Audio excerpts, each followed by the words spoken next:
Ghana Tonight is brought to you by Flamingo Paint. Superior durability, superior hiding, superior coverage, simply superior. Sasso insecticide spray and coil.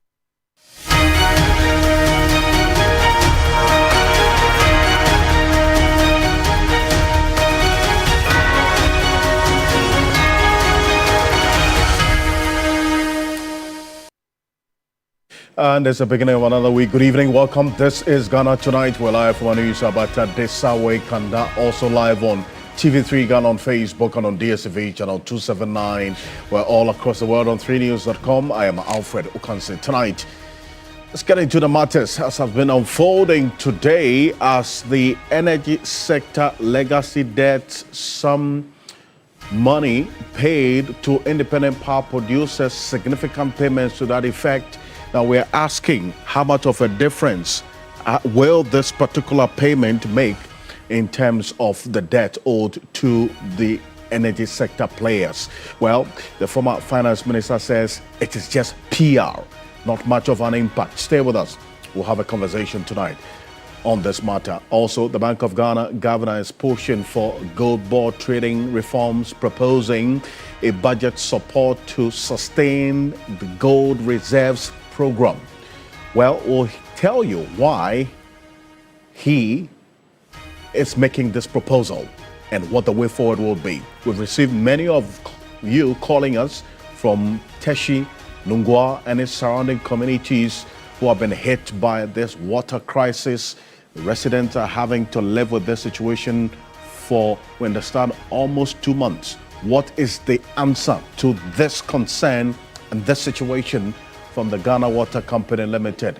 Well, we'll have the head of communications join us because the people of Teshie, Nungua and its surrounding communities want to hear exactly how long they would have to endure this situation. So we have got some updates and answers for you. As always, you're an integral part of the conversation. The hashtag we're using is Ghana Tonight on Facebook and on X. Let's get talking.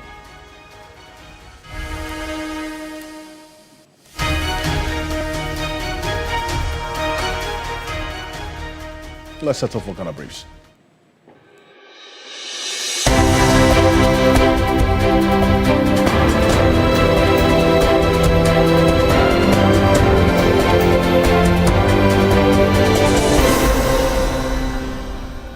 The Bank of Ghana says it cannot continue to bear further costs of the Gold for Reserves program and is seeking reimbursement from the Finance Ministry for its losses. At the Public Accounts Committee, the Governor, Dr. Johnson Isiama, revealed the program is being audited while Gold for Oil has been cancelled since May 2025. Gold for Oil, or the G4O, since May of last year, we had to shut that down. An external audit is underway currently, and that entire program is being audited. The Gold for Reserves, that is the G4R. There's an external audit that's been authorized by the Bank of Ghana board, both from when it started until the end of 2024, thereabout.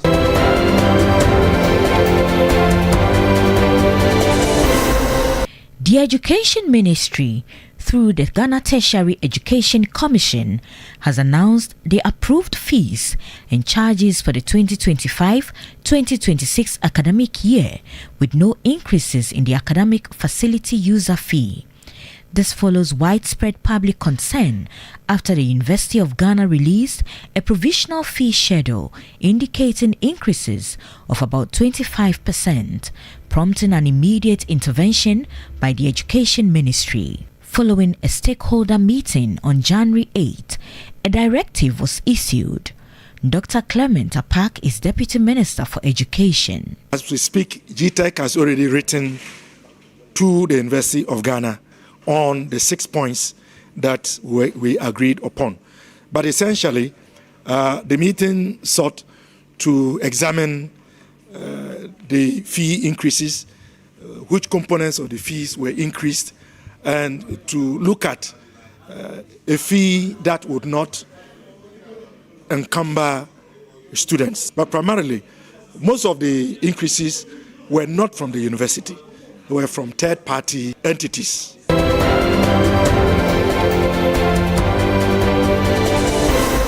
The Ministry of the Interior is urging the public to take advantage of the ongoing gun amnesty program or face up to 10 years in prison once it ends. The Small Arms Commission is also cautioning foreigners that anyone caught with illicit weapons or attempting to smuggle them into the country will not be spared. A stakeholder call for the extension of the gun amnesty program. I wish to assure you that the Honorable Minister of Interior is giving careful consideration to these calls. While this consideration is ongoing, it is important to emphasize that the amnesty is still in effect. Let me be clear that once the amnesty period comes to an end, the law will be enforced fully and with your support.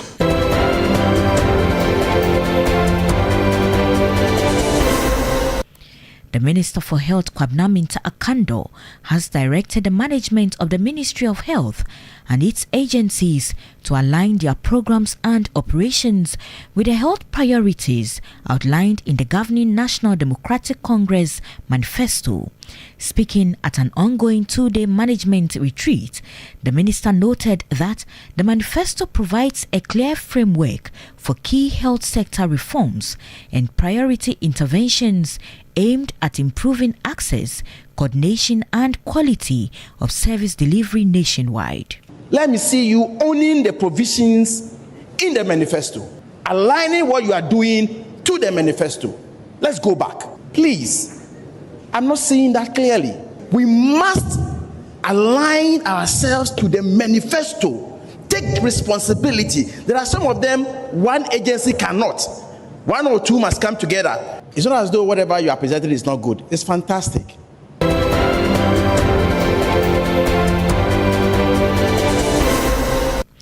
President of the Ghana National Chamber of Commerce and Industry, Stephen Abbas Mezan, has raised concerns about challenges facing importers at the country's ports and harbours.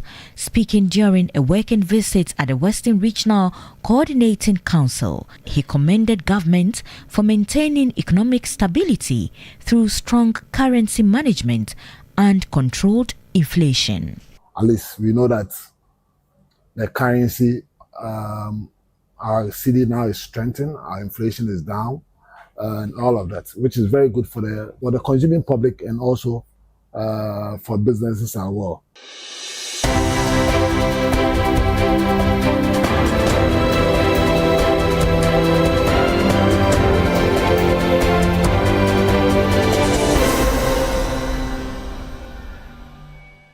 Oh, it's more news on 3news.com. Make some time and visit 3news.com. This is Ghana Tonight. We're live as well on 3FM 92.7, also on TV3 Ghana on Facebook and on DSTV channel 279. We're all across the world on 3news.com. As well as probably brought to you by Flamingo Paint, Simply Superior, Sasso Insecticide Spray and Coil, Kum Tum Tum Precom. Coming up next, the Bank of Ghana governor is pushing for some reforms to Gold Board's trading model, proposing budget support to sustain the gold reserves program. In fact, this is one that has been on the table for discussion for quite a while now, and as a result of this $214 million that has been described as transactional cost, the Bank of Ghana is saying it can no longer absorb the said cost from the Gold for Reserves program and is seeking reimbursement, as a matter of fact, from the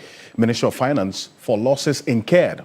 Well, appearing before the Parliament's Public Accounts Committee earlier today, the Governor of the Central Bank, Dr. Johnson Pandit Tesiama, disclosed that the program, that's the Gold for Reserves program, is currently under audit, while the Gold for Oil initiative has been cancelled since May 2025. Take a look. There are inherent costs in the trading model. That inherent cost is currently being borne by the Bank of Ghana, not just in 2025, but since the program started. The Bank of Ghana, due to what has happened since 2022, we are not in a position to shoulder those costs going forward. As we speak, we are having a conversation with the minister to see if they can reimburse us, even for those costs that were passed on to Bank of Ghana since 2024. So going forward, the key thing or the key question is, who takes charge of the costs incurred in that exercise? The gold for oil, or the G4O, since May of last year, we had to shut that down. An external audit is underway currently, and that entire program is being audited. The gold for reserves, that is the G4R. There's an external audit that's been authorized by the Bank of Ghana board, both from when it started until the end of 2024, thereabout. We believe that going forward, what we have to do is to reform them, to reduce the cost further, to treat them as quasi-fiscal interventions. The net loss for the gold for reserves, the losses in 2023 was 1,054.84 Ghana cedis. Then in 2024, the net loss for the gold for oil was 1.8 billion Ghana cedis in 2024. On the other hand, the net loss for the gold for reserves in 2024 was 3.8 billion Ghana cedis. So all the billions that you hear the governor of the central bank, Dr. Asiamah, talk about has been borne or taken by the Bank of Ghana over time. And that's what he is saying, that, look, they cannot continue to carry these losses in billions on their books. And so going forward, he's making proposals. There should be a rethink. He says they are going to the finance ministry to seek a refund of the loss that they have made as of last year. And it's one thing that as well that we'll get into shortly, but stay with me. If you reference the IMF's fifth review report, that is the 55th point, this is on this same matter of this gold for reserves program. You hear the governor of the central bank talk about it starting from 2022, because it was for the gold for oil, that's the G4O. Then eventually it was transformed into this G4R. And he indicates May last year, they did away with this gold for oil program. And this is what we're seeing now with the gold board set up to, as it were, be that agency that eventually, from what the governor of the central bank is saying, going forward, will be in charge of this entire program. But this is it. According to the IMF's fifth review report, the Bank of Ghana purchased $7.6 billion in gold through the domestic gold purchase program, that's the DGPP, in 2025 through August, including $5 billion of Doré gold from the artisanal small-scale miners between April and August. This part of the report is what Gold Board has contested about the said off-taker fees and so on. But then also, the same report references this particular issue, which the governor of the central bank references. The IMF report says that the large and increasing scale of the gold for reserves program since the creation of Gold Board is a source of significant downside risks. That's what they said. And the now discontinued G4O component of the domestic gold purchase program generated a loss of $128 million in 2024.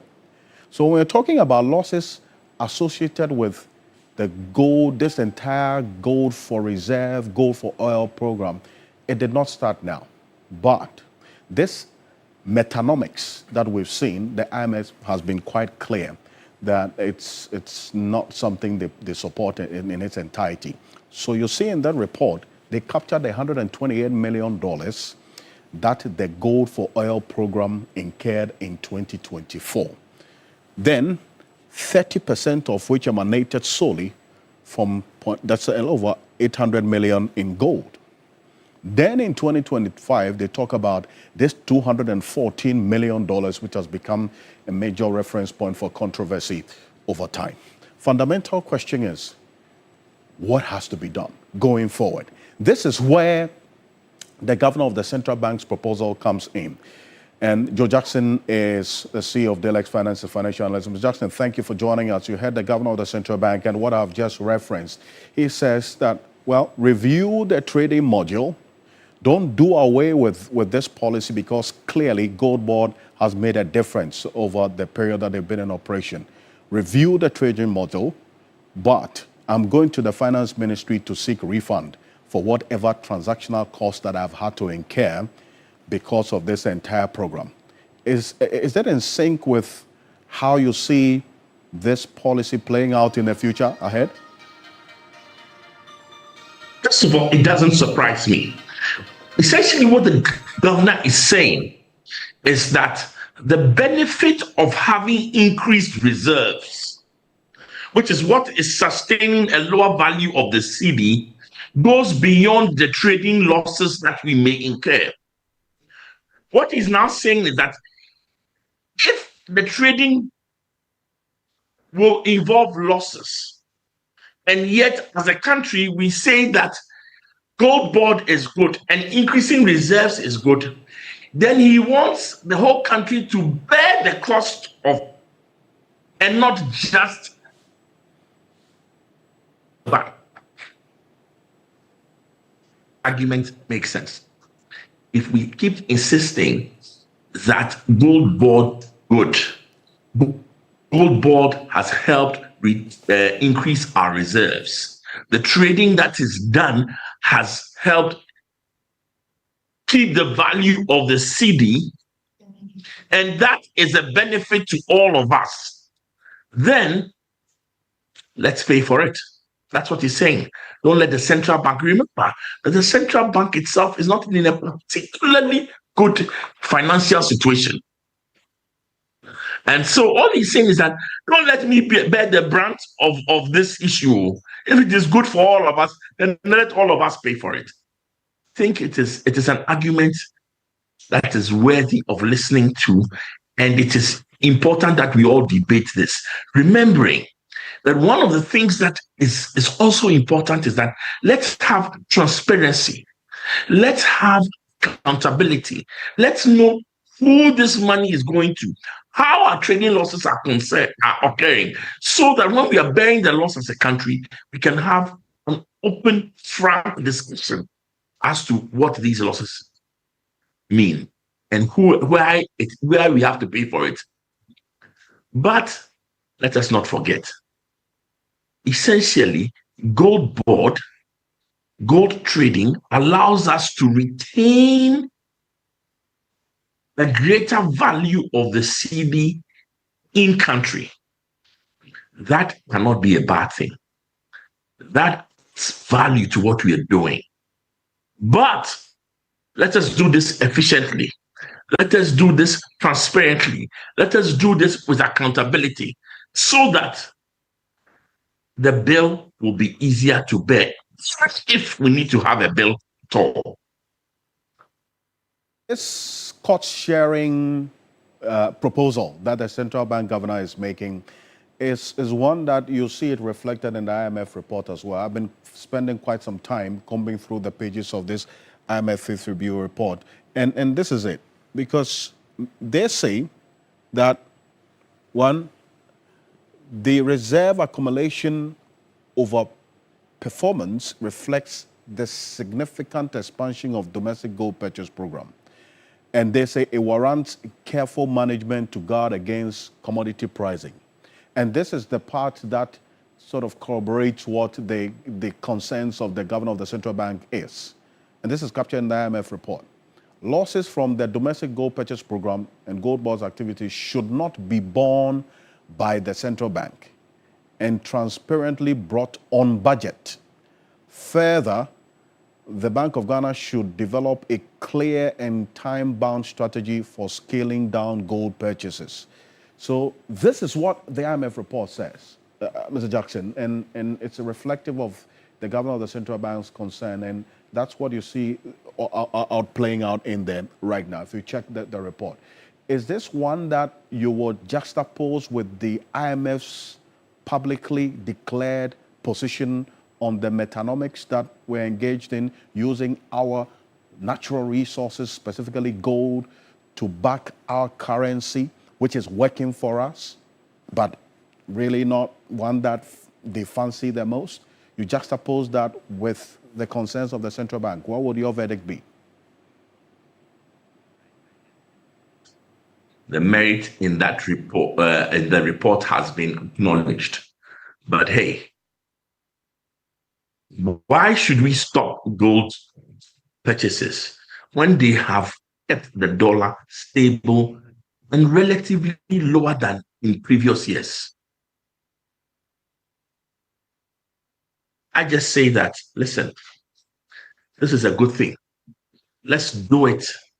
Let's continue to do it. Let's not throw the baby out with the bathwater. Let's fix it. Let's make it accountable. Let's make it transparent. Let's make it as efficient as possible. And let's bear the cost together. I see. And he is making, I'm talking about the governor of the central bank, he is proposing whether or not the finance ministry should make budgetary allocation to cover the transactional costs. And he has already given indication, Mr. Jackson, that he's knocking on the doors of the finance ministry to reimburse whatever cost that he has incurred on this entire transaction. Is this one that you support? I have to agree. If it is good for us, if it is costing us money, why shouldn't we pay for it? I agree. And it makes complete sense. Whatever is good for us, that costs us money, must be prioritized. As a country, we are saying we like the cedi to be stable. We like the cedi if there's a developmental cost of owning our own economy, of taking a bigger chunk of the value of the seed of the gold we export. By all means, let's do it. Of increasing our reserves. By all means, let's do it. Some money to. Let's make it accountable. Let's make it efficient. But let's pay for it, even if we need to at all. Now, but if this review proposal by the governor of the central bank is anything to go by and is considered, will that not also dilute maybe the objective of this entire policy right from the onset? Because I'm going to recall what the CEO of the Gold Board, Sammy Gyamfi, said to me in an interview earlier, that the major objective of this entire Gold for Oil program when it started, and this even Gold for Reserve program, the G4O started in 2022, was to ramp up the city in terms of the support and then also to check smuggling. So the policy objective should also be taken into consideration in the scheme of things as well. I just want us to take a listen to him, and then we'll put that alongside this proposal of a review, whether we would not then end up diluting the objective of this entire G4R now. Take a listen. To sell gold and make profit is easy. You just have to know your cost, and you just have to price at a discount that absorbs your cost and gives you a margin as profit. That is easy. Anybody can do that.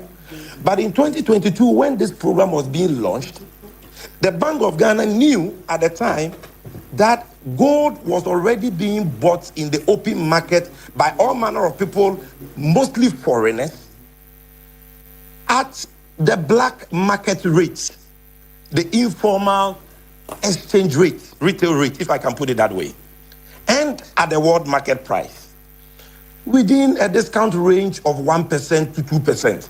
And you can ask any gold trader. That was how gold was being bought in 2021, 2022, 2022, and 2023. And that is how gold has always been bought. I see. So when Bank of Ghana was coming in, Bank of Ghana was not like Gold Board. PMMC did not have the market regulation and enforcement powers that the Gold Board has to deal with leakages and smuggling. And so the Bank of Ghana decided to use price to fend off smugglers so that it will get gold for FX. knowing very well that there will be an intrinsic cost or losses. Spot price. Nobody buys gold at spot price for the purpose of making profit, because when you buy at spot, you can sell at spot. Jewelry is sold at discount to take account of freight, insurance, handling charges, to take account of commissions of buyers and all that. So you obviously run at a loss. I see. But the policy justification was that we needed the forex so bad to bring about macroeconomic stability, the benefits of which will make that loss infinitesimal. That is the whole point. So it is not about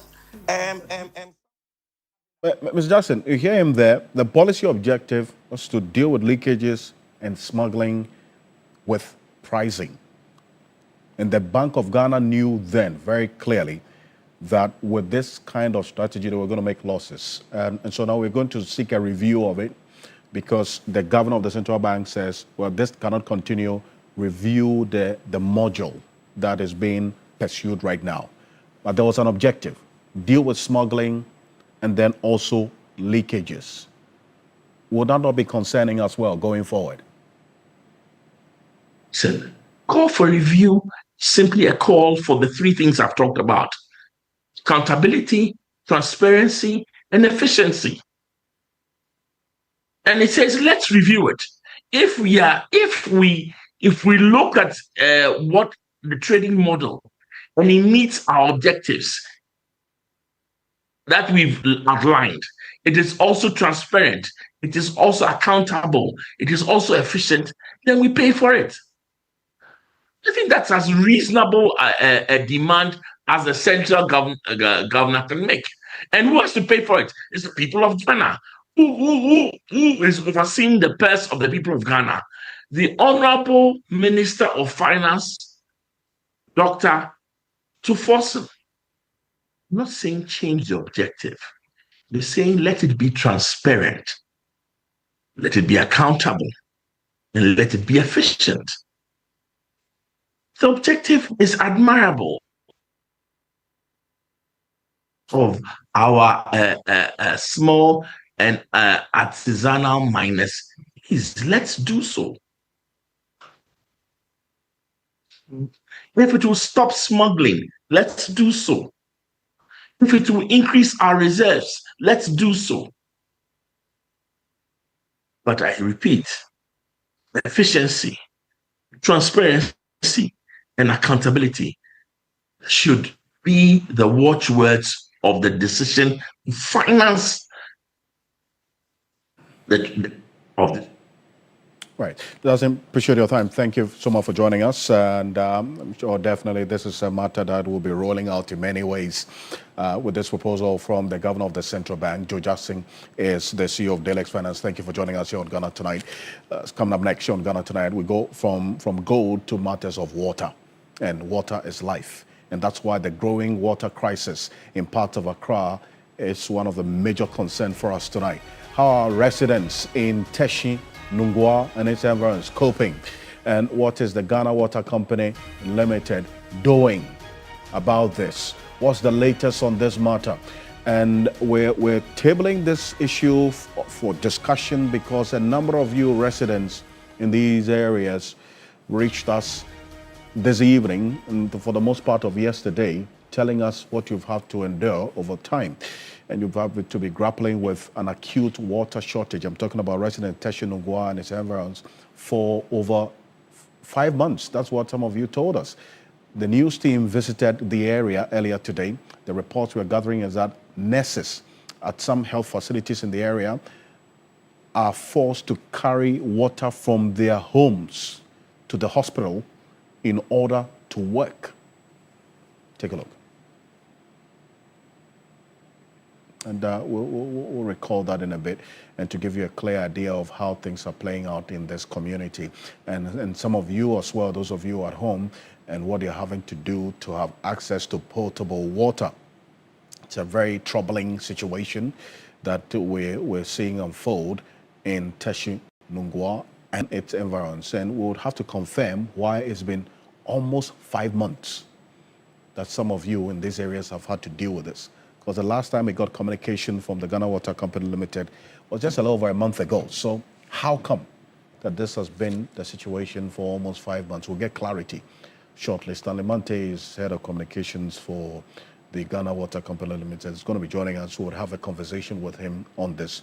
But this is what some of the residents told us earlier today. Take a look. Sometimes when I'm coming from the house, I bring water. So that's the water sometimes they use to wash their hands and then go to the bathroom when they need to go to the bathroom. How long has this been going on for? For like 2 months now. For 2 months, almost 2 months. We don't have water. So we have to bring water from the house. And we the nurses too, when we have to go to the washroom and then there is no water, sometimes you just have to hold it before, when you get home, then you do it. For now, we have our orderly here, Mr. Ashite, who goes to fetch water, I think at Kamtu Junction, every morning to fill the barrel, at least like 2 gallons every morning to fill the barrel. And then that is what we use for our day-to-day activities. So because of that, we are not able to do our usual dusting. That when it comes to washing of the hands, sometimes we buy sachet water to wash our hands because we don't have enough water. For some time now, the whole electoral area has not got water, and it has become a very big problem and a big challenge. What I will say is, even when you're having money to even buy tankers, you don't even get the water. And then the prices of the tankers too are very, very high, especially those within the electoral area. Most of the time, you see them with these gallons that we used to call Kufor gallons, going around looking for water, at least sometimes around as early as 4 a.m. People get up, go to different electoral areas just to get water. I'm begging and I'm pleading on the government to do something for us. We try to manage ourselves. We have these small buckets that we use to measure them so that you can be able to enjoy it, at least the few one that you have. Sometimes also when it becomes so tough, you have to buy some of the sachet water to also support it. The water company, when they comes around to check the meter and you ask what is the situation, what they will say is that water will come. If you wake up in the morning without water, you cannot bath, you can't wash, you can't cook, you can't do anything. The time you're supposed to bath and go, you are now looking for water, searching for water from corner to corner. You go to a place, it stops flowing, they ask you to go to another place. Imagine from 31st night, it is today that I'm washing why that I went to 31st night because there was no water. So I managed to went out with a taxi to fetch some before today I'll be able to wash. It's been very hectic, very, very hectic. There's no water. At times it's come once in a day, once in a week, even that once in a week, crampono. And some areas it doesn't come at all, especially like my house. About 2 months now, we haven't gotten not even a drop of water. It's a troubling situation there that we're seeing unfold there. And Stanley Mante is joining us, as I indicated, head of communications for the Ghana Water Company. Mr. Mante, good evening. Yeah, good evening, Alfred. Great. Now, thank you for joining us. How come these people in Teshie, Nongua and its arounds have had to live with this situation? You heard the last person who spoke to us says for the past 2 months, not even a drop of water has come through their taps. Some say 5 months. What's happening? Yeah, let me first of all apologize to the public, especially the our customers who live in Teshie, Nongua, parts of Chado, Springtex, part of Springtex, Lashibi, Sakumuno area. Let me apologize to everybody for inconveniences that this situation has created. We are very sorry about that. But let me also assure them that whatever is happening is in the interest of the same people that we serve. So we only plead that they bear with the situation whilst we try to solve the problem. In October, we had issued a release that due to some maintenance challenges and then some legal issues, we have had to shut down the desalination plant. And so the only way to save the people was to redistribute the water from Gbon into the Teshie Nongua enclave so that everybody can have access to water. Now, that the water that comes from Kpong is inadequate for the population in that area. So the only thing is to come out with a new program so that we could serve every area at least 2 days in a week. So now we are distributing that little water for people in Ashaman, Tema industrial area, and then Spinkters, Lashibi, Sakumono, and then Teshin, Nungwa, and then all surrounding communities. So you can imagine the water is inadequate, but we are doing our best so that at least everybody can have 2 days of water.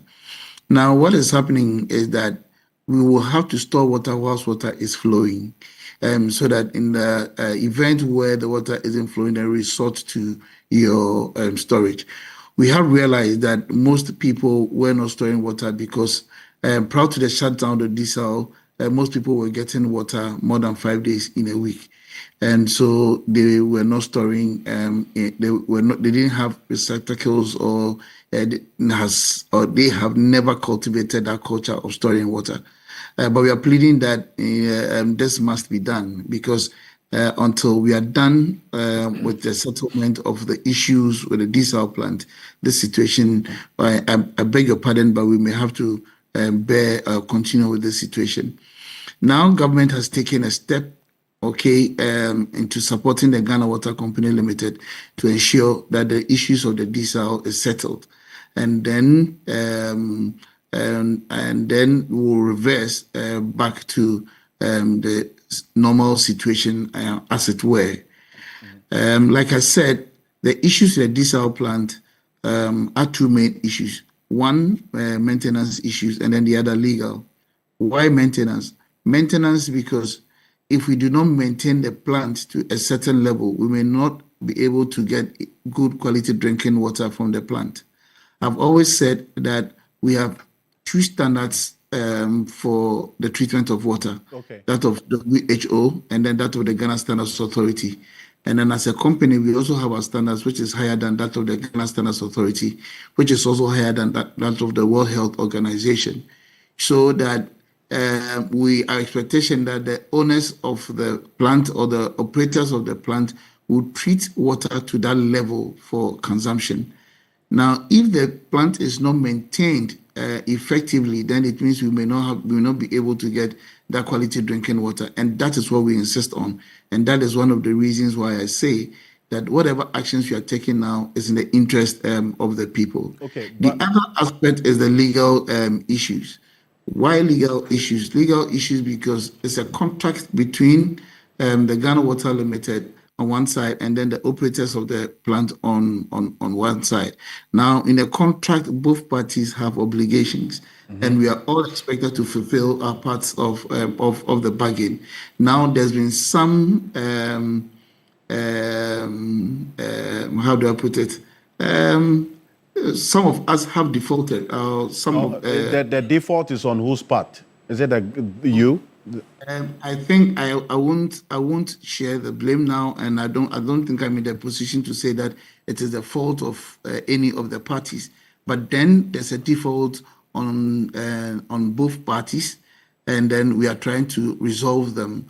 Now, when we are done with the resolution, we'll put the plant back into operation, and then we'll reverse back to the normal or the status quo.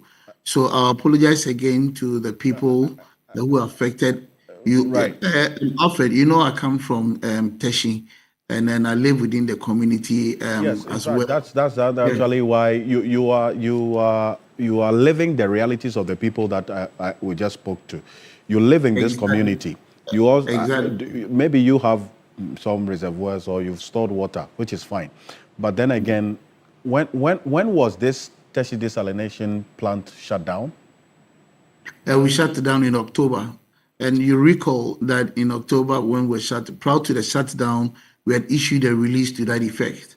And then we had requested customers or consumers to resort to some practices that wouldn't bring a lot of hardship on us. And we managed the situation with a new rationing program. So in October, we had managed it effectively. There was no challenge.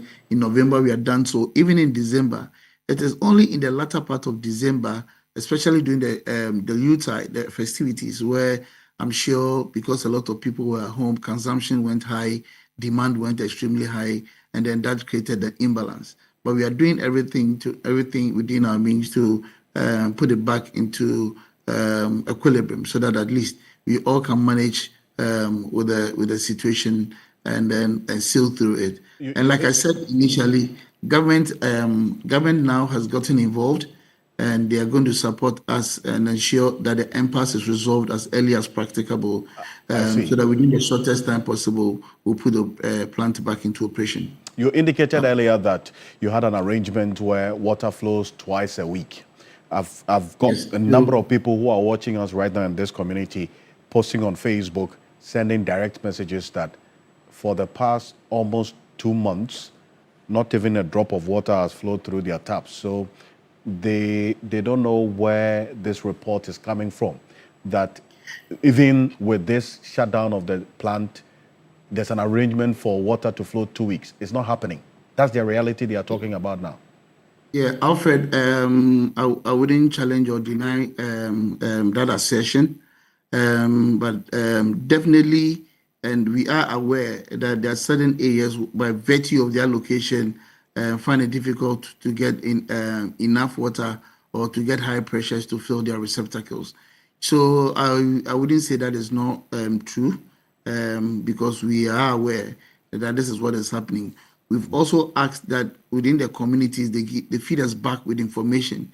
So if you live in any part of the community and you're not getting water at all, feed us with that information.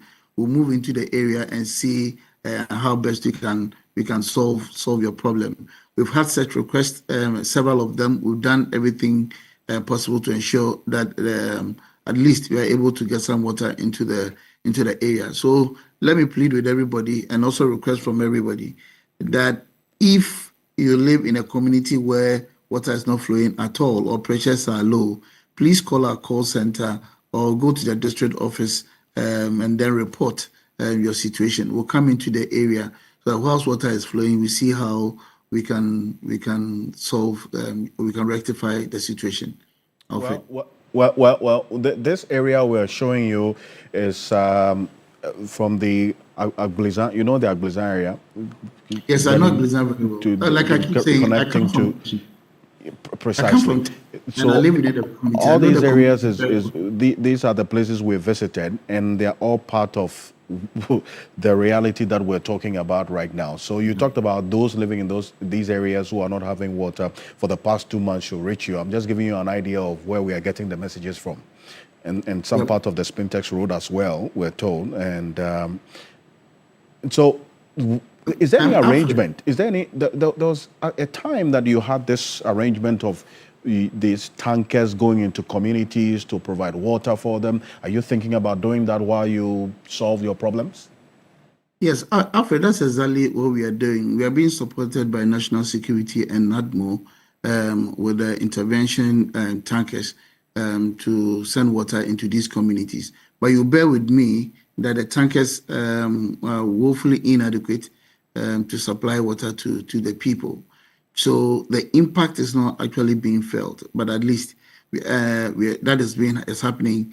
And then with the tankers, we are also giving priority to the essential service providers like the schools, the hospitals, churches, mosques, and other very essential places. So we give priority to these institutions.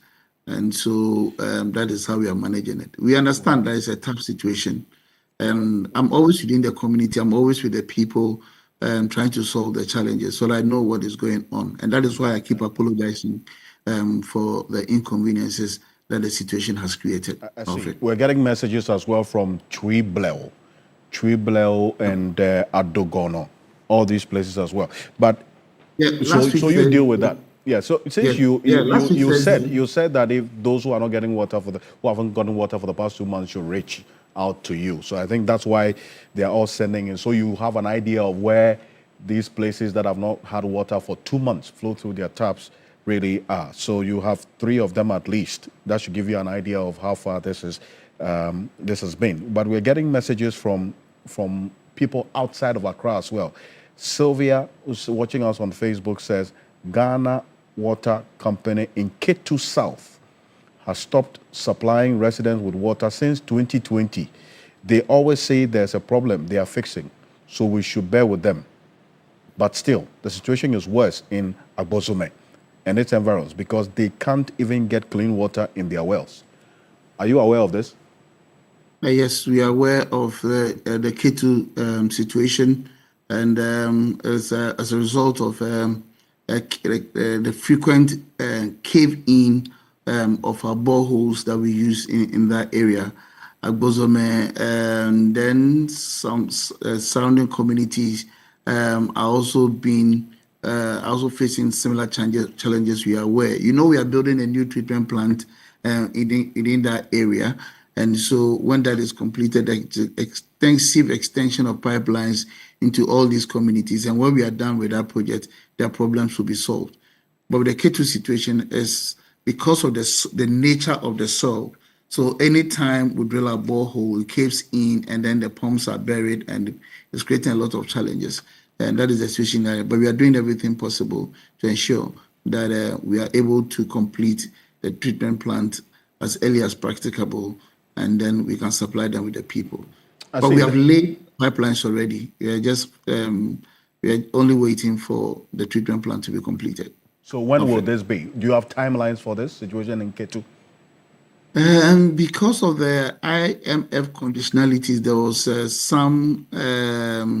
there was a halt, okay, in the construction. But now everything is being done to restart the construction, and then when we are done, we'll be able to serve them with water. So you can't put a timeline to it because of the IMF conditionality. It's a bit difficult for me to do so at the moment, but it's a worry to government. It's a worry to the company, and so everything is being done to ensure that we solve their challenges. You know what? I think we'll visit the Ketu community, and I'll come back to you because, I mean, they can't breathe. We're waiting for an IMF conditionality that we haven't met, and which has resulted in this. I'm always available, and I can also let you know or say an authority that the minister and the managing director of Ghana Water Company Limited will be paying a visit to that area very soon, and some other regions where we have construction going on or uncompleted projects going on, so that we'll see how best we can expedite action on these projects and to have them completed as early as practicable. That I can say on authority. Well, thank you. Thank you very much. Look, I assure our viewers that we'll get back onto this matter quite extensively because we're getting from a number of areas. Thank you very much for joining us. Yeah, I'm always available. Any information that you require, just let me know. And then well, yes, there's been a proposal that you should add the military and the fire service as well for the tankers in terms of the supply so that you can have a wide range of the area as well. So that's another proposal coming through. Stanley Mante is head of communications for the Ghana Water Company Limited. We will stay on this matter at least in the coming days so that we get a clear view of how extensive this situation is, because it's quite troubling, at least with the kind of messages we're getting right now. But this is Ghana Tonight. We're back shortly after this quick break. We get into matters of energy. Stay with us.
Welcome back. This is Ghana Tonight. We're live on 3FM 92.7. Coming up next, a major move in the energy sector tonight. Government clears legacy debt and pays some power producers as independent power producers.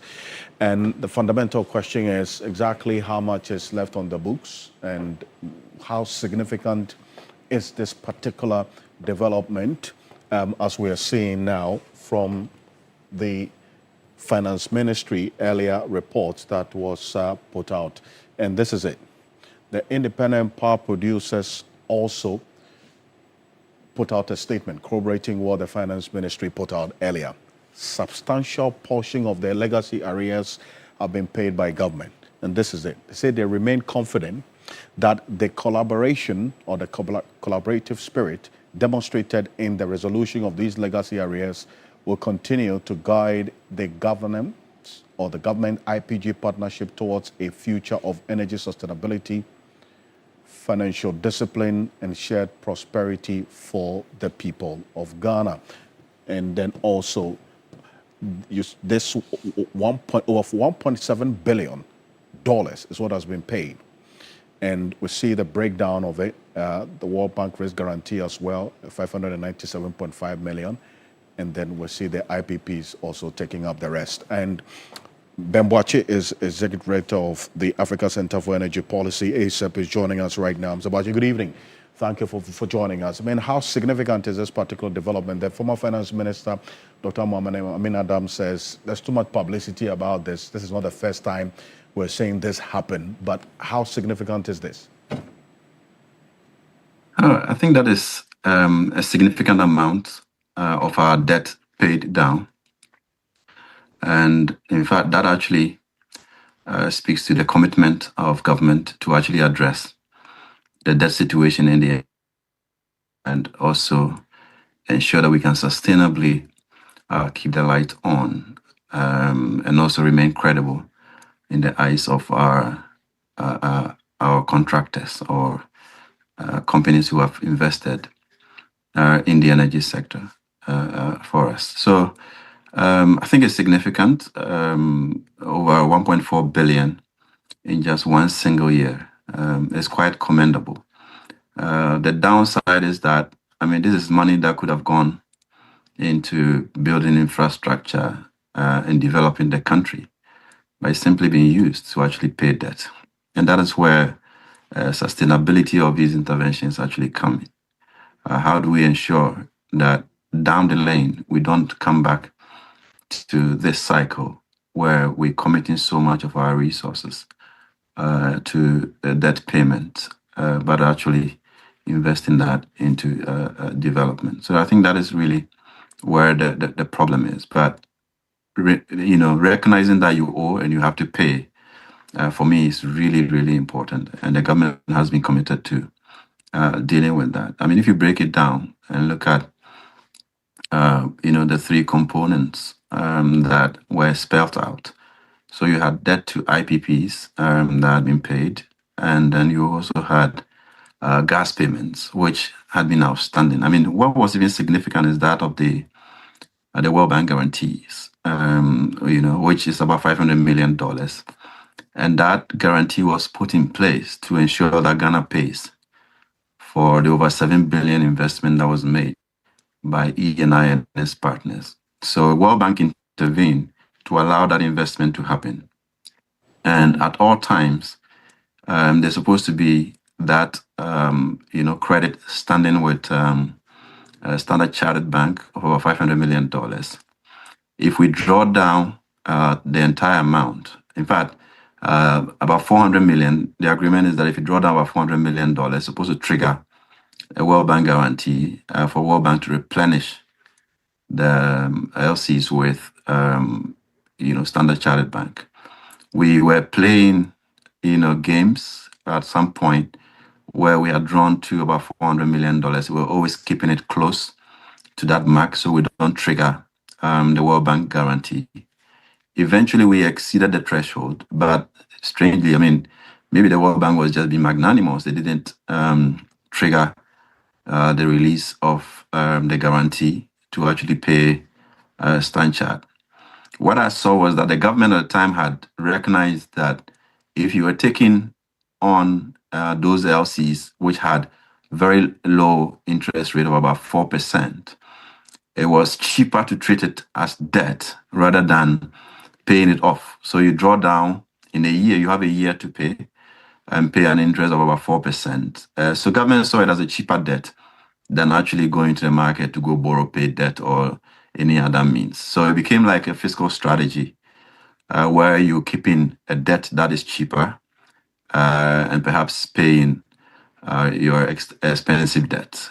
But I think what is significant that Honorable Atuforsen has done is to actually see that as a credibility stressor rather than a fiscal strategy, because you have an LC that has been drawn down and almost at the point of triggering the World Bank guarantee, it really affects your credibility as a country. And he thought that he should rather pay that down and keep the credibility of the country high. And that for me is really incredible, for the minister to rather look at the credibility side of things and not as a fiscal tool to manage the optics around our debt, whilst, keeping those, drawn downs unpaid. So he's done well by paying that down.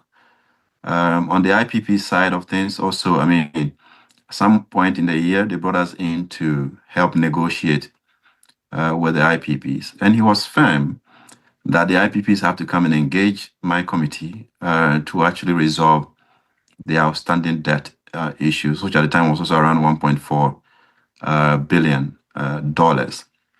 So we went into that good faith negotiations with the backing of the ministers of energy and finance. And they kept insisting that, the IPPs should come to my committee to meet us to address the outstanding debt and also going forward how we treat those agreements. So that made the negotiation much more successful, and we're able to deliver that in a short period of time, bringing nominal savings of about